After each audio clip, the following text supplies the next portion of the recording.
Hello friends, my name is Mahipal Singh. I welcome you on गाइडली YouTube channel. आज जो मैं आपको कुछ क्वेश्चंस कराने वाला हूँ वो परसेंटेज से रिलेटेड है। और इस टाइप के पर्टिकुलर टाइप के क्वेश्चंस को हम 10-10 सेकंड में किस तरीके से बिना किसी कैलकुलेशन के सॉल्व कर सकते हैं, वो आज मैं आपको बताने वाला हूँ। राइट। तो पहला क्वेश्चन आपकी स्क्रीन के सामने है। देखिए, the price of the sugar is increased by 25%, but if a family does not want to increase their expenditure on sugar, then by what percentage they must decrease their consumption? तो यहाँ पर आपके पास क्या दे रखा है का जो एक्सपेंडिचर है वो किस पर डिपेंड करता है, प्राइस इनटू कंजम्पशन पर। राइट। और हर एक वेरिएबल के आगे वन का मल्टीप्लिकेशन होता है। ध्यान रखना। तो इस ये वेरिएबल्स को आप भूल जाइए, one is equal to one into one, ये याद रखना है आपको बस। तो प्राइस इज इंक्रीज बाई 25%। तो अगर प्राइस इंक्रीज हो गया 25% से, जो कि वन फोर्थ होता है, तो आपको वन तो ये कांस्टेंट रखना है। अब ये जो प्राइस था, ये वाला पार्ट वन फोर्थ से बढ़ गया, तो ये कितना हो गया होगा, 5/4। तो ऑटोमेटिकली इसको 4/5 होना पड़ेगा, तभी तो ये वन मेंटेन रहेगा। तो अब आप देखो, पहले ये कंजम्पशन वन था, अब ये 4/5 हो गया, तो कम कितना हो गया, 1/5। तो ऑटोमेटिकली हम ये बोल सकते हैं कि 20% से कम होना चाहिए, सो दैट हमारा जो एक्सपेंडिचर है वो एज इट इज मेंटेन रहे। तो आई होप आपको ये समझ में आ गया होगा कि यहाँ पर कोई वैल्यू मानने की जरूरत नहीं है। आप वेरिएबल्स को हटा दो, ऐसे ही रख लो, वन इंटू वन। इसी से सारी चीजें हो जाएंगी। इसमें जो चेंजेस आए हैं वो लिख दो, तो ऑटोमेटिकली इसमें जो चेंज आएगा वो ऑटोमेटिकली पता लग जाएगा if this part is constant. समझ में आ रहा है? तो अगर ये वाला पार्ट 5/4 है, तो इसको ऑटोमेटिकली रिवर्स होना ही पड़ता है, तभी ये वन मेंटेन रहेगा। तो यहाँ पर चेंज देख लो। इस तरीके से हम इन क्वेश्चंस को बिना किसी कैलकुलेशंस के सॉल्व कर सकते हैं। राइट। नेक्स्ट क्वेश्चन देखते हैं। अब देखिए, बहुत बड़ा सा क्वेश्चन दिख रहा है। राइट। इसको सॉल्व करने में बहुत सारे लोगों को प्रॉब्लम हो सकती है। बट हम सीधे सीधे क्या करेंगे कि जो मेघना है उसकी जो इनकम है वो किस पर डिपेंडेंट है, कि नंबर ऑफ डेज और उसके नंबर ऑफ आवर्स क्या होते हैं। राइट। तो इनकम में कोई चेंज आ रहा है, तो नंबर ऑफ डेज के आगे भी इंटू वन होगा, नंबर ऑफ वन आवर्स के आगे भी और इसके आगे भी। तो one is equal to one into one रहेगा। राइट। अब देखिए, आपकी इनकम में क्या चेंज आ रहा है वो देखते हैं। उसकी प्रति घंटा आय जो है वो 40% वृद्धि हो गया। तो 40% का मतलब क्या होता है, 2/5। तो ये ऑटोमेटिकली क्या हो गया, आवर्स वाला पार्ट ये है, तो इसमें पर आवर की जो पर आवर वेजेस हैं वो यहाँ से कैलकुलेट हो रही हैं। तो ये ऑटोमेटिकली 7/5 हो गया है। राइट। 7/5 हो गया।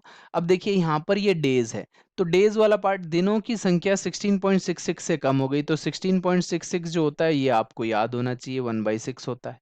तो 1/6 से कम हो गया, तो ये बचा 5/6। तो देखिए, ये वाला पार्ट कैंसिल आउट हो गया। तो अब ये क्या आ गया, अब आपके पास आ गया 7/6। पहले ये कितना था, वन था। अब इन दोनों में चेंज, या अब ये कांस्टेंट नहीं रह रहा है, वो पूछ ही यही रहा है कि इनकम में क्या चेंज आया। पहले इनकम वन थी, अब 1/6 हो गई है। तो 1/6 से चेंज होने का मतलब क्या होता था, 16.66%। तो आप इस टाइप के क्वेश्चंस को 10-10 सेकंड में कर सकते हो, जहां पर आप इनको बहुत लेंदी समझते थे या फिर कुछ चीजों को मान के करते थे। जैसे ही एक और क्वेश्चन मैं आपको करके बताता हूँ, price of the diesel is increase by 20%।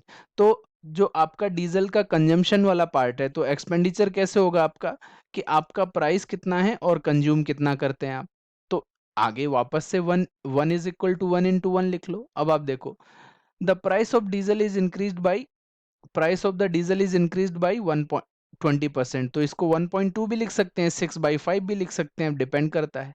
अब आप देखिए कि यहाँ पर ना, by how much percentage consumption should decrease so that expenditure is increased by 10% only। तो ये 10% से बढ़ रहा है, तो इसको 10% से बढ़ा लो।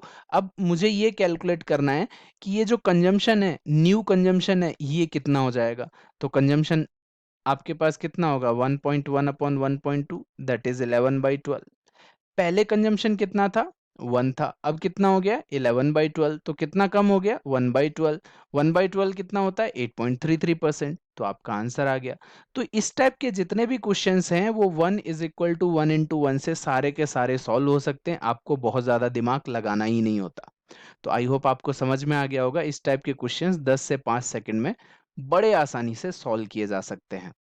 तो अगर आप बैंकिंग के लिए कोई भी पेड कोर्स खरीदना चाहते हैं, तो इससे बेस्ट पेड कोर्स कोई हो ही नहीं सकता। क्यों नहीं हो सकता, क्योंकि हर एक टॉपिक पर वीडियो बनाया गया है, उसके ऊपर एक पूरा प्रैक्टिस शीट है, उसके बाद प्रैक्टिस क्विज़ हैं, वीकली डाउट सेशन है, personal guidance secret Telegram group है, लाइफ टाइम वैलिडिटी है, प्रीवियस ईयर क्वेश्चंस को रिकैप दे रहे हैं और सबसे बड़ी बात सारे के सारे अपकमिंग एग्जाम्स के ऑनलाइन टेस्ट सीरीज भी आपको मिलती है। तो अगर आप ना 4 एग्जाम देते हो, मान के चलो आईबीपीएस क्लर्क दिया आपने और एक पीओ दिया और एक एसबीआई पीओ दिया और एक एसबीआई क्लर्क दिया, मान के चलते हैं। ये 4 एग्ज़ाम दिए, इनकी 4 की अगर टेस्ट सीरीज़ ही खरीदोगे ना, तो भी आप इतना अमाउंट खर्च कर चुके होंगे। बट हम पूरा का पूरा वीडियो कोर्स इस अमाउंट में प्रोवाइड कर रहे हैं। दैट मीन्स आपके लिए ये बहुत ही ज़्यादा अफोर्डेबल और बहुत ही ज़्यादा फ़ायदेमंद कोर्स है, राइट?